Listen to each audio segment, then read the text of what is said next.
명탐정 코난을 정말 좋아했다면 이건 무조건 봐야 되는 리드인 거야. 밥 먹을 때 하나만 한 번만 틀어놓고 봐봐. 그냥 멍 때리고 계속 보게 될걸요? 음모론 뭐 이런 거 좋아하는 친구들이 보면은 짱 재밌어. 하나, 둘, 셋! 안녕 여러분, 정말 오랜만에 미드 영화 추천을 드릴 건데, 제가 이런 걸 요즘에 잘 추천을 안 했던 이유는 저 또한 굉장히 집중력이 낮아졌기 때문에 시리즈나 뭐 이런 거를 볼 그런 게 좀 없었어요. 그치만 이렇게 집중력 낮은 저도 빨려 들어가서 보는 시리즈랑 영화들을 소개를 드릴 겁니다. 저만 믿고 따라오시면 될 것 같아요.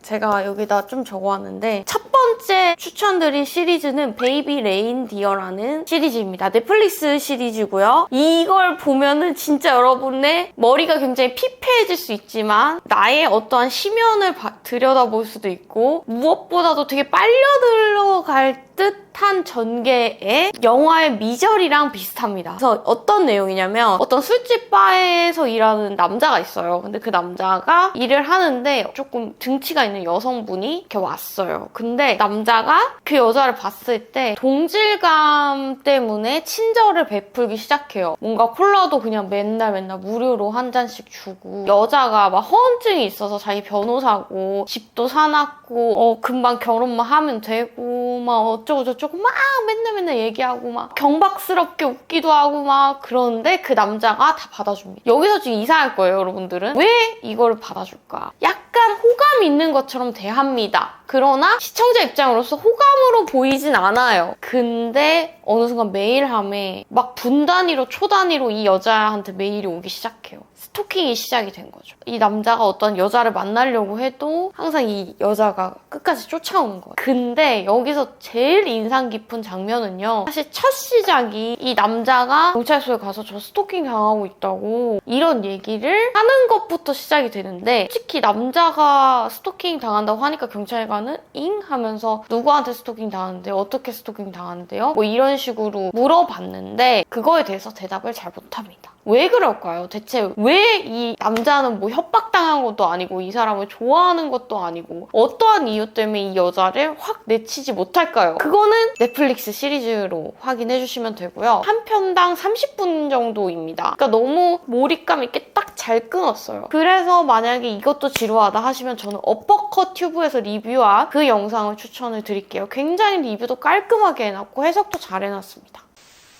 여러분들, 제가 이 시리즈 때문에 이 영상을 기획하게 되었어요. 그 정도로 제발 여러분들이 한 번쯤 봐주셨으면 하는 시리즈. 몽크라는 작품입니다. 이건 쿠팡플레이에서 보실 수 있는 작품인데요. 제가 이거에 대해서 할 말이 너무 많은데 거두절미하고 소개를 드리자면, 제가 12살 때 2002년이었거든요. 나 너무 그렇게 또 나이 차이 나는 것 같아서 이런 얘기 안 하려 했는데, 그때 몽크라는 작품을 더빙을 해서 가끔 KBS 이런 데서 주말에 애매한 한 2, 3시 때 막 해줬단 말이에요. 근데 거기서 해줬던 드라마가 정말 잊혀지지가 않는 거예요. 10몇 년 동안 내 뇌리에 너무나 깊게 박혀있어서 그걸 또 보고 싶다 항상 그런 생각을 했었는데, 이 몽크라는 작품은 어떤 형사가 있었는데 자기 아내를 어떤 살인으로 잃어요. 너무 사랑했던 아내를 어떤 살인자가 죽였으니 그 이후로 이제 형사도 못하고 강박증이 생겨서 물건 같은 거 보면 일자로 놔야 되고 먼지 같은 것도 못 보고 뭐든 다 그냥 도시가 그 사람한테는 공포인 거예요. 그런데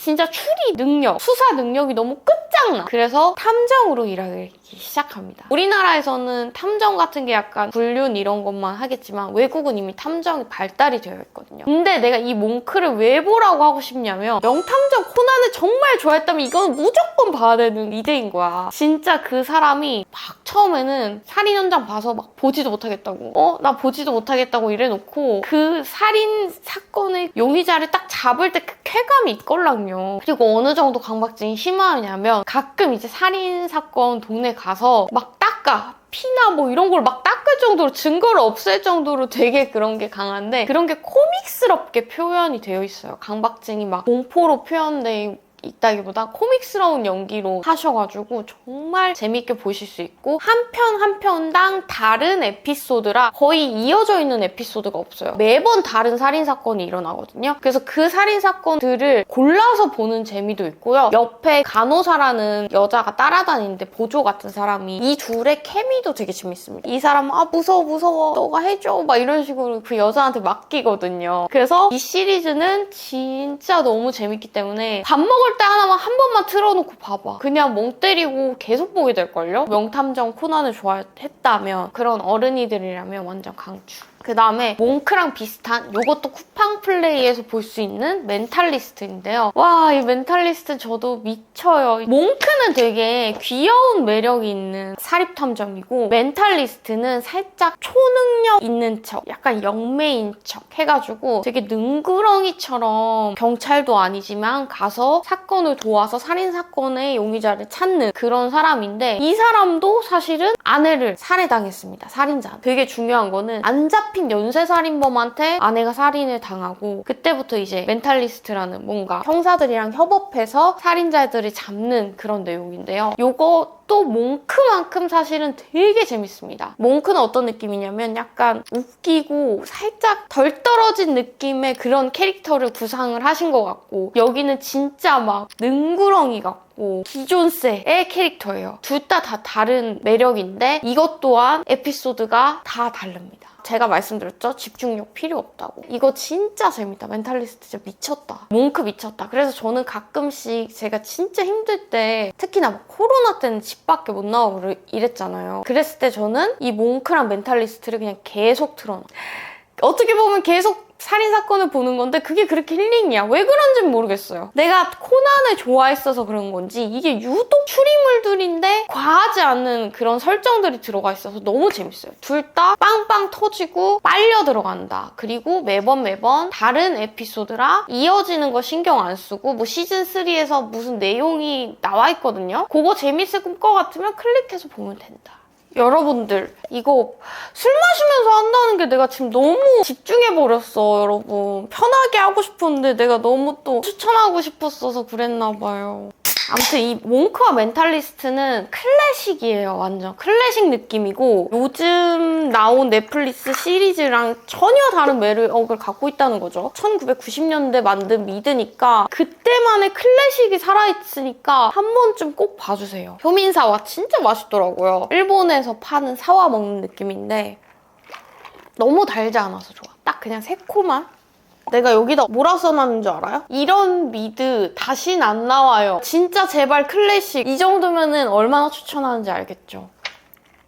그리고 첫 번째 베이비 레인디어에서 느낀 점은 이 남자가 왜 이 여자한테 처음부터 그렇게 생글생글하게 했고 경찰에도 신고도 바보같이 못하고 이런 장면들을 딱딱딱 보여주면서 이 남자의 사정이 나온단 말이에요. 왜 그랬을 수밖에 없었는지. 그걸 보면 사실은 정신이 피폐해지는 것 같습니다. 사실은 그런 고통을 우리는 마주해야지만 온전히 받아들여야지만 그 다음 스텝을 나갈 수 있거든요. 사실은 이런 고통도 온전히 느껴야지만 이게 이거구나 하고 그냥 지나가는 건데 우린 항상 피하려고 하잖아요. 저도 그래요. 아픔을 다 피하고 그냥 긍정처럼 보이지만 그래. 우리 삶은 누구나 슬프고 괴롭고 힘들다. 그냥 삶은 고통이 맞다. 근데 그래, 그거를 인정하고 그냥 받아들이고 온전히 고통도 느껴봐야 되는구나. 뭐 여러모로 제 인생 그 남자 주인공을 보면서 너무 슬펐어요. 이입이 돼서 더 괴로웠고 그렇기 때문에 여러분들 이거는 조금 피폐해질 거 감안하고 보셨으면 좋겠습니다. 슬퍼. 그리고 제가 최근에 본 영화 중에 제일 기억에 남는 것 중에 괴물이라는 영화가 있어요. 근데 이거는 제가 뭔가 내용을 이렇게 소개해드리긴 좀 애매한 것 같고 처음에는 아들이 점점 조금씩 이상해져가는 모습들을 보여요. 그래서 엄마가 너 왜 그러냐 뭐 이런 식으로 막 물어봤는데 얘기 안 하다가 뭐 선생님이 너 같은 애들은 돼지 뇌를 가졌다? 돼지 뇌를 이식받아야 된다? 이런 식으로 얘기를 했다고 얘기를 해요. 그래서 엄마가 너무 열이 받아. 이제 막 선생님 쫓아가. 근데 선생님은 그냥 나 그런 말 한 적 없는데? 아닌데요? 이러고 교장 선생님도 그냥 좋게 넘어갑시다. 막 이런 식으로 해. 엄마는 너무 열이 받아. 내 자식이 서서히 변해가는 게 선생님이 그런 거였다면 너무 열이 받아. 그런 식으로 이제 펼쳐지는 스토리인데 여기서 제일 중요한 거는 감독이 이 안에서 여러 가지 스토리와 캐릭터들이 있는데 누가 가장 괴물인가를 좀 찾게끔 초반에 구성을 하거든요. 그래서 여러분들도 그거 보시면서 누가 가장 괴물인지 한번 찾아보셨으면 좋겠어요. 이거는 본 사람만 알 겁니다. 누가 가장 괴물인가. 그걸 한번 찾다가 딱 보면 마지막에 딱 띵 맞은 것처럼 뭔가 그런 전율이 있을 거라고 감히 말씀드립니다. 그 다음에는 제가 다큐를 하나 또 갖고 왔습니다. 이거는 또 너무 막 드라마 재밌지. 근데 가끔 나처럼 이제 넷플릭스 다큐 좋아하는 사람들도 있거든. 서바이빙 데스라는 넷플릭스 다큐멘터리예요. 근데 이거는 음모론 뭐 이런 거 좋아하는 친구들이 보면은 짱 재밌어. 왜냐면 환생, 뭐 임사체험, 영매 이런 관한 내용들이에요. 재미로 사실은 처음에 보게 됐는데 상당히 설득력 있는 거예요. 첫 화가 뭐냐면 임사체험을 한 사람의 이야기로 시작이 돼요. 그분이 어떻게 해서 진짜 잠깐 죽었었는데 계곡 같은 데서 기적적으로 살아나셨대요. 근데 그때 어떤 느낌이었냐면 되게 따뜻한 빛에 있던 느낌이었고 그러니까 어렸을 때 진짜 배 속에 있었던 막 그런 느낌이라는 거예요. 오히려 죽었을 때 되게 행복했다고 뭐 진짜 황홀했다고 그런 빛과 그런 느낌은 내가 살면서 처음 겪어보는 거라고 이런 얘기를 하더라고요. 그래서 좀 신기했어요. 그런데 다시 정신을 차렸을 때는 물속 안에 있었다고 하더라고요. 임사체험 단체가 미국에 되게 크게 있고 임사체험과 이런 거를 연구하는 어떤 대학교의 연구소도 있어요. 그래서 나는 되게 신기했던 게 우리는 뭐 임사체험이나 뭐 전생, 환생, 뭐시 이런 거를 다 과학으로 부정을 하잖아요. 저 또한 약간 과학을 많이 믿기 때문에 그거를 막 이렇게 생각을 했는데 어떻게 보면 이 과학도요 역사가 그리 길지가 않거든요. 뭐든지 다 과학으로 설명할 수 있겠지만은 과학으로 설명할 수 없는 부분도 있는데 그 환생이나 이런 것도 과학으로 설명하려고 이렇게 하고 있는 대학교가 있다는 게 또 신기하기도 했고요. 매화마다 다른 스토리가 진행이 되는데 어떤 영매가 있는데 막 몇십 명, 몇백 명 있는데 한 명 한 명의 스토리를 다 알고 있더라고요. 뭐 그런 것도 있고 정말 임사체험이고 뭐 다음 생이고 뭐고 환생이고 뭐 이런 건가 있는 걸까? 그런 생각이 들었을 때 있다라고 전 확신 없고 일리가 있는 말들인 것 같더라고요. 왜냐면 그들이 절대 거짓말하는 것 같지도 않았고 종교 단체 그런 것도 아니었고 경험담을 막 얘기해 주는데 눈에서 반짝반짝 빛나고 공통점들이 막 가득하거든요. 우리가 모르는 어떻게 보면 그 과학자들도 그런 거 안 해봤잖아. 임사체험 같은 거 안 해봤잖아. 근데 거기서 어떤 의사 선생님 엄청 찐 과학만 믿는 분이 임사체험을 하셔보신 거예요. 한번 딱 느낀 거예요. 아 이게 이런 게 있구나 라는 생각을 딱 들었다고 하시더라고요. 좀 다른 세계를 보는 다큐라 좋았어요. 왜냐면 다른 다큐들은 뭔가 우리가 이미 기본적으로 아는 그런 정보들을 볼 수 있는 다큐인데 얘는 우리가 죽고 막 경험하지 않는 이상 우리는 알 수 없는 다큐잖아요. 그래서 이거 되게 재밌었다.